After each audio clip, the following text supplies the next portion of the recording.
मिल्कीपुर में योगी का हुआ स्टिंग ऑपरेशन। जो वोट धांधली हुई है, जो योगी अफसर जिस तरह से योगी की लाज बचाने का काम कर रहे हैं, जिस तरह पूरी धांधली एक्सपोज कर दिया अखिलेश यादव जी ने एक ऑडियो जारी किया है जिसमें सारा खुलासा होता है। क्या योगी के जो अफसर हैं वीटा सिंह, जो ऑडियो में कहते नजर आ रहे हैं, महाराज जी की बात करते नजर आ रहे हैं कि महाराज जी का इज्जत का मामला है, महाराज जी की सम्मान का मामला है। तो उसमें वो कहते नजर आ रहे हैं क्या ये टारगेट पूरा हो गया, आप कौन से पोलिंग बूथ पे है, तो 8 पे या 7 पे। सामने वाला कह रहा है हम 6 नंबर पे हैं, कि टारगेट पूरा हो गया, क्या हाँ जी हो गया, हाँ ठीक है, ये आपका एहसान जिंदगी भर नहीं भूलेंगे और महाराज जी का सम्मान का मामला है। तो क्या ये पूरा खुलासा जिस तरह से एक्सपोज किया है अखिलेश जी ने, क्या इनको के ऊपर कोई कार्रवाई होगी या चुनाव रद्द होंगे या इनकी कोई छानबीन होगी?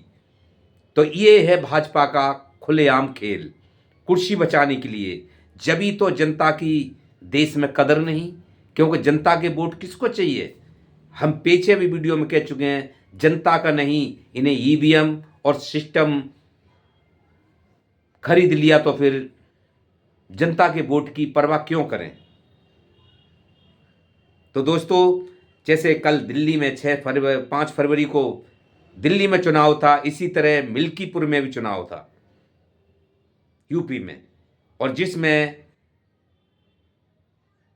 वोट धांधली के जो सामने सबूत निकल के आ रहे हैं, क्या वो चुनाव रद्द होएगा या दोबारा से चुनाव होंगे मिल्कीपुर में, या फिर इन लोगों के ऊपर कोई कार्रवाई, ये ऑडियो और जो खुलासे हो रहे हैं उस पर कोई कार्रवाई होगी, इन्हें सजा होगी? तो दोस्तों, ये भाजपा की राजनीति सिर्फ बेईमानी से ही चुनाव जीत सकते हैं, ईमानदारी से नहीं। तो जैसे सबूत सामने आ रहे हैं, जब मिल्कीपुर में किया है तो दिल्ली में तो बहुत बड़ी बात है। एक सपना है भाजपा का, मोदी जी का एक सपना है, कैसे भी एक बार दिल्ली में जीत जाऊं। तो भाजपा कई साल से दिल्ली से दूर पड़ी हुई है, जिस दिल्ली में बैठते हैं और उस दिल्ली से ही दूर है, उसका एक सपना है। तो क्या हरियाणा में जिस तरह से, या महाराष्ट्र में जिस तरह से, या फिर मिल्कीपुर में जिस तरह से, तो क्या दिल्ली में भी कैसे बकस सकते हैं? और ये 2 दिन के अंदर क्या क्या हो रहा होगा दिल्ली के अंदर, हर वो रणनीति अपनाई जा रही होगी जिससे कि जहां भी कैसे भी जीत सकें। तो दोस्तों, ये ईमानदारी की नहीं, जनता की जरूरत नहीं, भाजपा को सिर्फ मांस मशीन की और सिस्टम की जरूरत है, और पावर में सत्ता है तो सिस्टम और चुनाव आयोग उसकी जेब में पड़ा हुआ है। यानी चुनाव आयोग के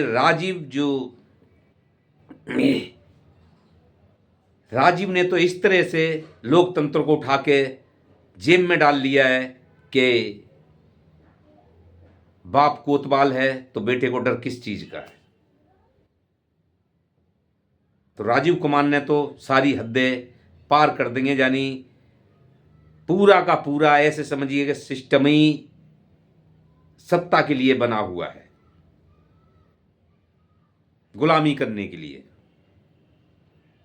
देखो दोस्तों, 8 तारीख को क्या होता है।